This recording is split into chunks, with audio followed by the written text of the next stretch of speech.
আজকে এই বিষ্ণুপুর গ্রামে ছাত্র কল্যাণ সংস্থা এবং জনগণ স্বতঃস্ফূর্তভাবে উদ্বুদ্ধ হয়ে আজকে যে মাদক ইফটিজিং এবং ইনসিডেন্টের বিরুদ্ধে প্রতিবাদ জানিয়েছেন। এই র্যালি এবং প্রতিবাদ সভায় উপস্থিত সম্মানিত ব্যক্তিবর্গ, উপস্থিত তরুণ সমাজেরা, উপস্থিত আমার পিতা সমতুল্য মুরব্বিয়ানগণ, যুবক ভাইরা, আমি সকলকে আমার ব্যক্তিগত পক্ষ থেকে এবং নবীপুর ইউনিয়ন পরিষদের পক্ষ থেকে শ্রদ্ধা সালাম জানাচ্ছি। আসসালামু আলাইকুম রহমতুল্লাহ। আজকে আমি সর্বপ্রথম ধন্যবাদ জানাবো যারা এই একটি সুন্দর প্রোগ্রামের আয়োজন করেছে, বিশেষ করে আমাদের এই বিষ্ণুপুরের ছাত্র সমাজ এবং তরুণেরা। আমি তাদেরকে ধন্যবাদ এবং কৃতজ্ঞতা জানাবো যে আজকে সারা বাংলাদেশে যে বিষয়টি সকলের সামনে আজকে একটি ক্যান্সার রোগের মতো দাঁড়িয়ে আছে, সেটা হচ্ছে মাদক, ইফটিজিং এবং কিশোর গ্যাং। আপনারা ইতিমধ্যে জেনেছে, আপনারা জানেন গত 10 তারিখে আমাদের দেবীসিংপুর গ্রামে মাদক ব্যবসায়ীদের হাতে নির্মমভাবে নিহত হয়েছে। এই এলাকাতে বেড়াতে এসে একটি ছেলে পায়েব নামে, যার বাড়ি চুমনি, সে মাদক কারবারিদের হাতে নির্মমভাবে নিহত হয়েছে। এই মাদক কারবারিরা যেভাবে মাথাচাড়া দিয়ে উঠছে, তারা কিন্তু সংখ্যায় বেশি না, তারা কিন্তু সংখ্যায় কম। আজকে বিষ্ণুপুরের মাদক ব্যবসায়ী কয়জন? নাহলে 15 থেকে 20 জন মাদক সেবন করে অথবা ব্যবসা করে, বা 50 জন, এর বেশি তো হবে না। তাহলে আর বিষ্ণুপুর গ্রামে জনগণ আছে কত? অন্তত ভোটারই আছে তো আপনার 4,500। তাহলে ওরা সংখ্যায় বেশি না আমরা সংখ্যায় বেশি? বলেন। কিন্তু ওরা তো সংখ্যায় কম, কিন্তু ওরা ঐক্যবদ্ধ। আর আমরা যারা সংখ্যায় বেশি, আমরা কিন্তু ঐক্যবদ্ধ নয়। সমস্যা কিন্তু এখানে, ঠিক আছে? আজকে যে মাদক ব্যবসায়ীরা, মাদক কারবারিরা নবীপুর ইউনিয়নে যেভাবে তাদের বিস্তার লাভ করেছে, এই ফাইন হত্যার পর থেকে কিছুটা তারা গা ঢাকা দিয়েছে। আমরা চাই শুধু তারা গা ঢাকা না, তারা এই নৈপুর থেকে তারা হয়তো শুদ্ধ হয়ে থাকবে, আর না হলে তারা নৈপুর থেকে চলে যাবে। তাদের আস্তানা এই নবীপুরে যেন আর না থাকে। তারা যেভাবে আমাদের যুব সমাজকে, তরুণ সমাজকে যেভাবে বিনষ্ট করতেছে, যেভাবে সমাজকে এই মাদক ব্যবসায়ীরা এবং কিশোর গ্যাং যেভাবে আমাদের, আজকে আমরা নবীপুরবাসী কিন্তু লজ্জিত। আপনারা কি জানেন এই ফাইন হত্যার পরে সারা দুনিয়াতে, নেট দুনিয়াতে আমাদের নবীপুর এবং দেবীসিংপুরকে নিয়ে কিন্তু সারা দুনিয়াতে কিন্তু মানুষ জেনেছে যে এখানে মাদক ব্যবসায়ীদের হাতে একটি ছেলে নিহত হয়েছে। তাহলে আমরা কি লজ্জিত না? এই জন্য আপনারা যারা আজকে উদ্যোগ নিয়েছেন, আমি মনে করি আপনাদের এই উদ্যোগ অব্যাহত থাকতে হবে।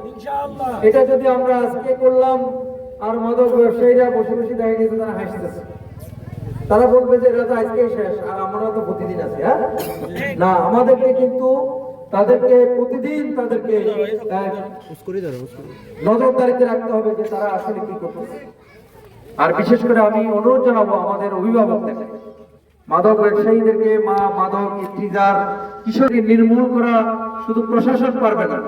কারণ আমাদের সেনবাগে পুলিশ হচ্ছে 55 জন, এর মধ্যে 10 জন বিভিন্ন সময় ছুটিতে থাকে, তাহলে আর কয়জন? 45 জন। সেনবাগে জনগণ হচ্ছে প্রায় 4 লক্ষ, তাহলে 50 জন 45 জন পুলিশ দিয়ে 4 লক্ষ জনগণকে নিরাপত্তা দেওয়া সম্ভব না।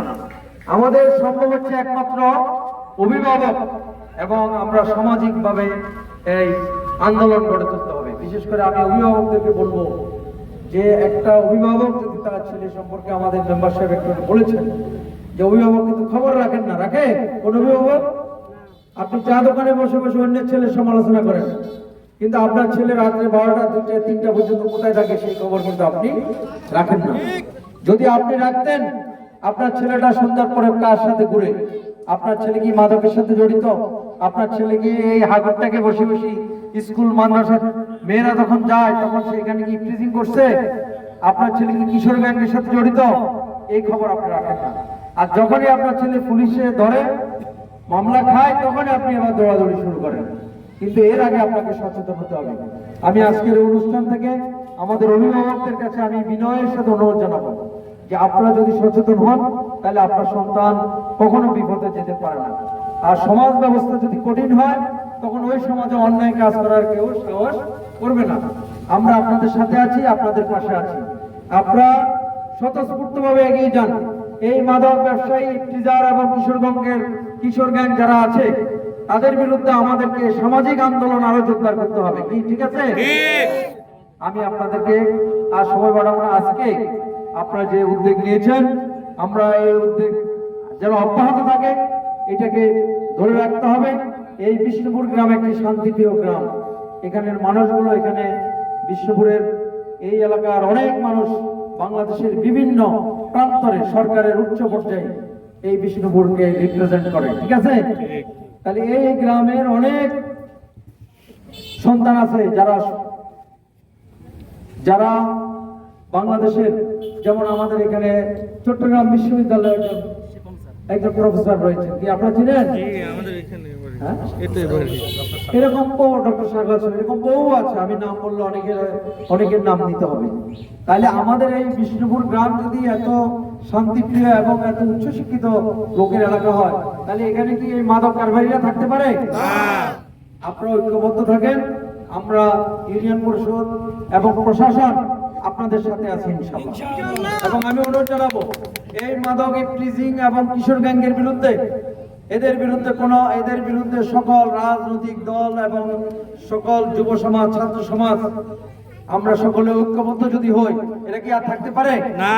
এদের কোনো রাজনৈতিক পরিচয় নাই। এদের পরিচয় একটাই, এরা হচ্ছে সমাজের কুলাঙ্গার, এরা হচ্ছে সমাজের কীট, এরা হচ্ছে সমাজের নষ্ট। এদের বিরুদ্ধে আমরা সকলে মিলে ঐক্যবদ্ধভাবে যদি কাজ করি তাহলে আমরা এই বিষ্ণুপুরকে মাদক মুক্ত এবং ইফতিজার এবং কিশোর গ্যাং মুক্ত ইনশাআল্লাহ আমরা ঘোষণা করতে পারবো ইনশাআল্লাহ। আমি আর বক্তব্য বাড়াবো না। আপনাদের সকলকে আবার ধন্যবাদ জানিয়ে আমার বক্তব্য এখানে শেষ করছি। খোদা হাফেজ। আসসালামু আলাইকুম।